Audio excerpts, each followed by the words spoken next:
Assalamualaikum warahmatullahi wabarakatuh. Alhamdulillahirabbil alamin wa bihi nasta'inu ala umuri dunya waddin. Wassalatu wassalamu ala asyrafil anbiya'i wal mursalin sayyidina wa maulana Muhammadin wa ala alihi wa sahbihi ajma'in.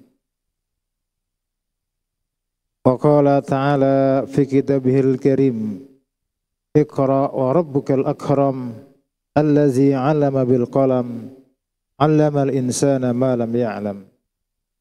Wa qala Rasulullah sallallahu alaihi wasallam man yuridillahu bihi khairan yufaqihu fid din. Sadaqallah wa sadaqa Rasulul Karim wa nahnu ala zalika minasyahidin. Amma ba'd. Yang terhormat dan dimuliakan Allah Subhanahu wa taala, Imam Besar Masjid Istiqlal Menteri Agama Republik Indonesia Profesor Dr.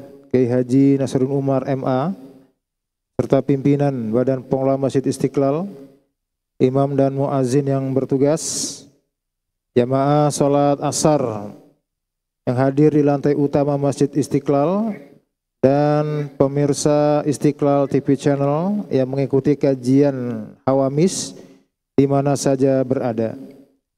Marilah kita bersyukur kehadirat Allah Jalla wa'ala bahwa pada kesempatan sore hari ini Allah masih memperkenankan kita untuk melanjutkan kajian dari kitab Hikmatut Tasyri' wa Falsafatuh yang dikarang oleh seorang ulama, salah seorang ulama Al-Azhar, Syekh Muhammad Ali Al-Jurjawi. Pada kesempatan yang telah lalu kita telah membahas pembahasan mengenai hikmah pernikahan yang merupakan pembahasan yang mendetailkan pembahasan pada tahun yang telah lalu. Maka pada saat ini setelah bab pernikahan ada bab yang terkait dengan bab pernikahan yang disebut dalam bab ini. Kita awali dengan baca Al-Basmalah. Bismillahirrahmanirrahim. Hikmah ta'adudiz zaujat. Kalau di bahasa Indonesia kan adalah hikmah poligami. Hikmah beristri lebih dari satu. Qala rahimahullah ta'ala iktaddat hikmatul bari jalla sya'nuhu anna rajula yakunu musta'iddan linnasl walau balagha min umri samanina aman ghaliban. Waqtadat hikmatul bari aidan anal mar'ah iza balagat al-khamsin min umriha au al-khamisah wal khamsin ya'isat minal haid ghaliban. Seorang laki-laki sebagaimana telah ditetapkan oleh Allah Subhanahu wa taala bisa atau secara alamiah diciptakan oleh Allah Subhanahu wa taala masih mampu untuk produktif. Artinya mampu menelurkan keturunan meskipun telah mencapai usia 80 tahun. Di pihak yang lain Allah juga telah menetapkan bahwa perempuan biasanya setelah berusia 50 atau paling tidak 55 tahun maka telah berhenti haid, mengalami masa menopause. Wa idza nazarta ila tabayyun baina rajuli wal mar'ah bi ainil hikmah tajid annal mar'ah aksara ta'ban minar rajul fil hayati al manziliyah litahmiliha ta'bil hamal wal wiladah wan nifas wat tarbiyah tarbiyatul maulud tilka tarbiyah allati taqtadi minal mata'ib wal ana ma la yukhfa anil labib wala yu'zab alaika aidan anna nasla matlubun wa takassuru bizurriyah marghubun fihi kama jaa fil hadis asy-syarif tanakkahu tanasalu takassaru fa ini mubahin bikum al-umam yaumal qiyamah. Kalau kita melihat adanya perbedaan antara laki-laki dan perempuan tersebut, yang tadi di atas ya, usia produktivitas laki-laki itu lebih lama daripada usia produktivitas perempuan, terlihat bahwa wanita lebih banyak menanggung beban urusan rumah tangga daripada laki-laki. Hal ini disebabkan perempuan memiliki siklus mengandung, melahirkan, nifas, mendidik anak-anak. Jadi pendidikan terhadap anak-anak ini membutuhkan tenaga ekstra yang bahkan tidak mampu dikerjakan oleh orang yang pandai sekalipun. Jadi ini seolah-olah spesialisasi seorang perempuan yang bernama ibu saja yang mampu untuk mengerjakan ini. Tidak diragukan lagi bahwa mempunyai keturunan dan memperbanyak itu sangat diharapkan dan disukai, sebagaimana hadis Rasulullah Shallallahu Alaihi Wasallam menyebutkan, menikahlah, beranak pinaklah, dan berbanyak-banyaklah kamu sekalian, karena sesungguhnya aku membanggakan kalian, membanggakan jumlah kalian sebagai umat yang banyak pada hari kiamat. Jadi Nabi SAW menyatakan kebanggaan beliau apabila umatnya nanti di hari kiamat merupakan bilangan yang besar. Wasirru fi hadzi targhib wa hadhil mubahah marji'uhu ila annal muslimin idza tanakkahu wa kasura naslahum kasura adaduhum wa kasratul adad fiha izharu azamatihim li'annal kasir khairun minal qalil fi salihil a'mal wa inna min salihil a'mal kasratul muslimin allati sababuha kasratu adadi zaujat. Jadi rahasia dari adanya motivasi Rasulullah ini tentang kebanggaan Rasulullah memiliki banyak pengikut, banyak umat, disinyalir oleh hadis di atas adalah karena apabila kaum muslimin banyak jumlahnya, maka akan tampak kebesarannya. Maka perbuatan baik yang banyak tentu lebih baik daripada perbuatan baik yang sedikit. Dan memperbanyak istri adalah termasuk perbuatan yang mulia. Perlu disampaikan begini adanya. Jadi jangan sampai nanti ada komplain dari perempuan apabila ternyata ada laki-laki yang menikah lalu menyandarkan alasan pernikahannya, dan itu bukan pernikahan pertama, dengan alasan adanya kebolehan di dalam syara untuk melakukan ini. Hadza wa in hunaka hikmah ukhra fi ta'adud zaujat. Hadza wa in hunaka hikmatun ukhra fi ta'addudi zaujat. Wa huwa annal insan yasilu ilaihi ad-darar iza iktasara ala zaujah wahidah ma auda'ahu Allahu fihi minar rugbah fil jima' wa mudaja'atin nisa. Wa ma'lum anal mar'ah tamkusu ayyaman wa hiya haidah aqallu dzalika salasatu ayyam wa aksaruhu asyrah. Di antara hikmah yang lain dalam poligami ini, hal yang menyebabkan laki-laki bisa menikah lebih dari satu, akan munculnya bahaya jika seorang itu hanya terbatas pada satu istri sementara dia diberi kekuatan yang besar dalam seksualitas. Padahal kita mengetahui bahwa perempuan setiap bulannya mengalami siklus haid yang paling sebentar itu 3 hari dan yang paling lama sampai 10 hari. Fa iza kana rajulu al-musta'idu fi kulli waqtin li mudha'ajatil mar'ah yuqarribuha fi majalan fi mudha'atil mar'ah tsaniyah masalan wa fushatun minaz zaman wa biza zamanul haid wa huwa aza wa sala ilahi darar fata'addadu zaujat yaj'alu lahu yakunu ba'idan an mazunnahul wuqu' fi zina wa huwa zanbun kabir wa ismun ta'rifu miqdarahu min qauli ta'ala wala taqrabu zina innahu kana fahishatan wa sa'a sabila. Pada saat wanita haid tersebut, laki-laki tidak mungkin menggauli istrinya padahal dia memiliki dorongan seksual yang sangat kuat.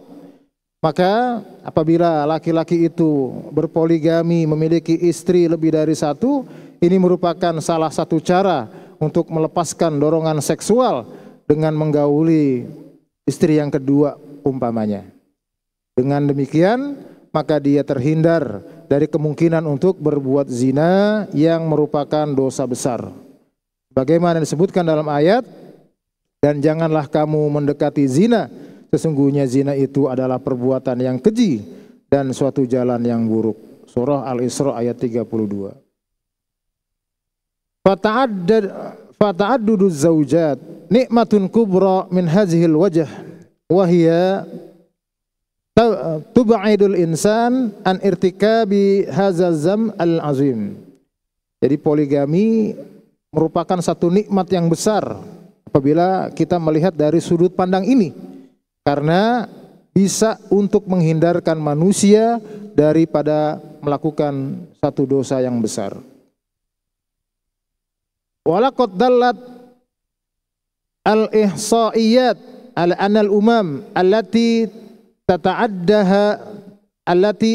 tata'addad fiha az-zawjat yuksiru fiha awlad al-zina kasratun la tutaq.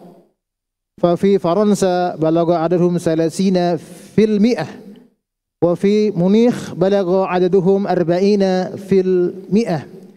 وفي نمسا 50% وفي بروسل 60%. Berdasarkan hasil penelitian dari beberapa negara, beberapa bangsa di dunia yang penduduknya menolak untuk melakukan poligami, maka ditemukan data bahwa terdapat banyak anak yang lahir dari hasil perzinahan di luar pernikahan. Sebagai sampel di sini, mungkin waktu pengambilan sampel adalah pada tahun-tahun Syekh Ali Al-Jurjawi menulis kitab ini. Di Perancis mencapai 30% dari anak yang lahir adalah anak hasil perzinahan. Di Munich terdapat 40% hasil anak perzinahan. Sedangkan di Austria ada 50% dari anak yang lahir merupakan anak dari hasil perzinahan. Dan di Brussel ada 60% anak lahir dari hasil perzinahan. Iza arafta hadza fahimta ma katabnahu fi hikmati nikah wa fi hikmati ta'addudi zaujat kama huwa mufassilun fi hadzal bab arafta anna nikah wa ta'addadat zaujat li ajli umaril kaun wa umaruhu yatanawalu kullul fawaid al-madiyah wal adabiyah an-natijah minan nikah wa ta'addud zaujah wa qad urida la rahbaniyah fil Islam. Apabila kita mengetahui tentang hikmah menikah dan hikmah tentang menikah lebih dari satu seperti yang telah diuraikan di atas tadi, maka tahulah kita bahwa semua itu berfungsi untuk memakmurkan dunia ini yang mencakup segala faedah, manfaat baik yang bersifat materi ataupun peradaban yang dihasilkan dari pernikahan dan dari poligami tersebut. Disebutkan dalam hadis, la rahbaniyata fil Islam, tidak ada kependetaan di dalam Islam. Lianna rahbaniyah tahzuru iqtirabin nisa, walau damal hal ala hadzal manawal laqalla an-nisa laqalla an-nasl wa anqata'a fi qarnin min az-zaman. Wa fi hadza qarab al-kaun allazi wajadal insan liyakuma bi umariha. Hal ini karena kependetaan melarang mendekati wanita. Jadi ruhbaniyah, kalau ada orang ikut gaya-gaya ibadahnya para rabi, maka akan melarang mereka mendekati para perempuan. Sedangkan Islam melarang laki-laki untuk tidak dekat dengan perempuan. Jadi bukan ajaran Islam orang yang mengharamkan dirinya untuk menikah. Kalau tindakan itu terus dilakukan, maka akan berkuranglah jumlah keturunan, bahkan suatu saat nanti akan lenyaplah manusia, mengakibatkan keroposnya dunia karena tidak ada manusia yang memakmurkannya. Jadi kalau orang malas untuk menikah, seperti di beberapa negara saat ini, diantaranya negara Jepang, jadi kaum mudanya itu nggak mau nikah, sehingga bermasalah, nggak ada lagi keturunan-keturunan baru, sehingga walaupun dipaksa, diberikan motivasi, diberikan fasilitas-fasilitas dari negara, karena memang sudah menjadi culture baru di mereka, akhirnya menjadi tren pemuda-pemuda enggan untuk menikah. Wa hunaka hikmah ukhra wa hiya anna ar-rajula idza kana lahu zaujatun wahidatun wa'taraha marad ta'attalat alaihi maslahata baitihi ad-dakhiliyah tilkal maslahah allati taqdi biha al-'ada fi intizami halil ma'ishah haitsu inna maslaha al-bait ad-dakhiliyah mutawaqqifah ala tadbiril mar'ah wa mubasharatiha iyyaha fa ta'addud az-zaujah fihi rahmah bil insan. Di samping itu disebutkan ada hikmah lain, bahwa seorang laki-laki jika mempunyai istri satu, lantas dia, istri tersebut, ditimpa satu penyakit, maka akan berantakanlah segala urusan rumah tangganya. Padahal urusan rumah tangga itu terus berlangsung di dalam kehidupannya dan tidak boleh berhenti. Kepentingan rumah tangga sangat ditentukan oleh perempuan. Maka dalam hal ini poligami mengandung rahmat bagi seseorang. Jadi maksudnya karena urusan rumah tangga di belahan dunia manapun biasanya yang menangani adalah perempuan, maka apabila tidak ada perempuan di rumah itu, maka akan berantakan. Jadi kalau laki-laki kadang-kadang biasa dilayani oleh istrinya, mau berangkat kerja, nggak ada yang milihin bajunya aja repot. Nggak ada yang milihkan dasinya aja repot. Nyimpen di mana, kaos kaki juga bingung dan seterusnya dan seterusnya. Belum lagi urusan di dapurnya, di mana meletakkan umpamanya sendok. Nah itu urusan perempuan yang ahli dengan hal ini. Nah, juga dengan hal-hal yang berkenaan dengan kerapihan di dalam rumah. Ini bisa dipahami secara antropologi bahwa di sebagian besar dunia secara kebudayaan ada semacam kesepakatan bahwa pembagian pekerjaan antara laki-laki dan perempuan, diantaranya urusan di dalam rumah tangga di-handle oleh perempuan. Hazihi hiya al-hikmah fi ta'adud az-zaujah. Famaza yaqulu haula al-busta allazina ya'yabuna al-islam bi ibahati ta'adud az-zaujah. Fama ahkama asy-syari' wa ma a'dal ahkama hadza ad-din al-hanif fi kulli al-umur. Inilah hikmah dari berpoligami. Apakah yang dikatakan oleh orang-orang yang mencela Islam gara-gara Islam memperbolehkan poligami? Alangkah adilnya Allah Subhanahu wa taala pembuat syariat ini di dalam setiap perkara. Kaum muslimin yang dimuliakan Allah Subhanahu wa taala. Namun kebolehan-kebolehan ini juga harus kita lihat kepada asli dari perintah ataupun asli dari urusan ini. Di mana sebagian terutama kaum laki-laki biasa ketika menginginkan untuk menikah untuk kedua atau ketiga kalinya mendasarkan kepada ayat-ayat Allah Subhanahu wa taala. Padahal apabila merujuk kepada ayatnya, nanti kalau kita sempat baca di surat An-Nisa ayat 4 itu, bahwa secara lengkap ayat fankihu ma tobalakum minan nisa masna wa sulasa wa ruba bukanlah perintah untuk melakukan pernikahan 2, 3 atau 4. Jadi justru ini merupakan satu pembatasan dari Allah Subhanahu wa taala ketika di masa itu semua orang yang sanggup untuk menikah bisa menikah dengan bahkan puluhan, ratusan perempuan. Dan ayat yang dipotong biasanya dari fankihu itu, kalau dibaca secara lengkap, aslinya adalah larangan untuk berbuat zalim kepada anak yatim yang dinikahi oleh keluarganya. Hati-hati nih. Jadi kalau ada orang bilang ada perintah untuk poligami di dalam Al-Quran, maka baca lengkap ayat ini, maka akan paham kita bahwa ini bukanlah satu perintah, bukanlah satu afdoliyat, tetapi ini adalah ibahah, kebolehan.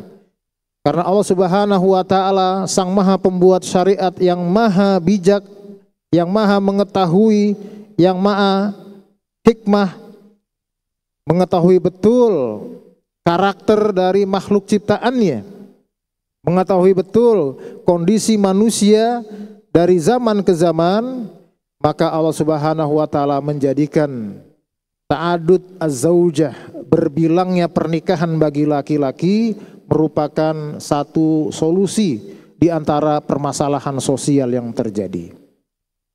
Maka kaum muslimin dimuliakan Allah Subhanahu wa taala,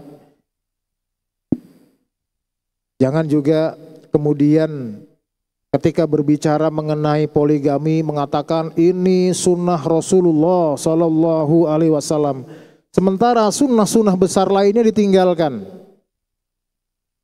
Kalau bicara poligami bilangnya ini sunnah, tapi bicara tentang sholat berjamaah hadir secara sempurna di 5 waktu sholat berjamaah di awal waktunya bersama imam, di tempat azan dikumandangkan, ini tidak dengan gagah dibela sebagai ini sunnah Nabi Sallallahu Alaihi Wasallam.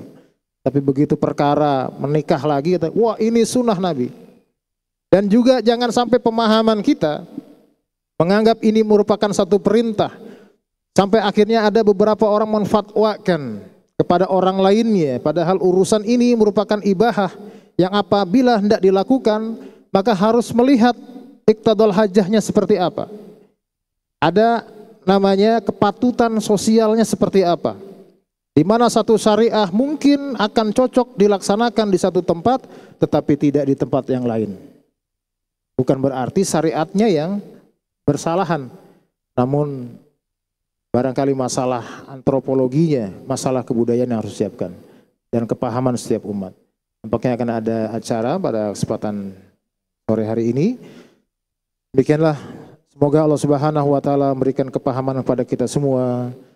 Semoga kebodohan kita tentang syariat tidak menjadikan kita menentang syariat Allah Jalla wa Ala, dan juga tidak kita mengatasnamakan syariat untuk melaksanakan sesuatu yang sebetulnya bukan perintah ataupun satu yang diwajibkan oleh Allah Subhanahu wa taala. Kembalikan semuanya kepada syariat Allah. Kembalikan semua yang baik dan yang buruk ukurannya adalah dari tuntunan Allah Subhanahu wa taala berdasarkan keterangan baginda Rasulullah sallallahu alaihi wasallam. Adanallah wa yakum ajmain wallahul musta'an wa huwa waliyut taufiq. Wassalamualaikum warahmatullahi wabarakatuh.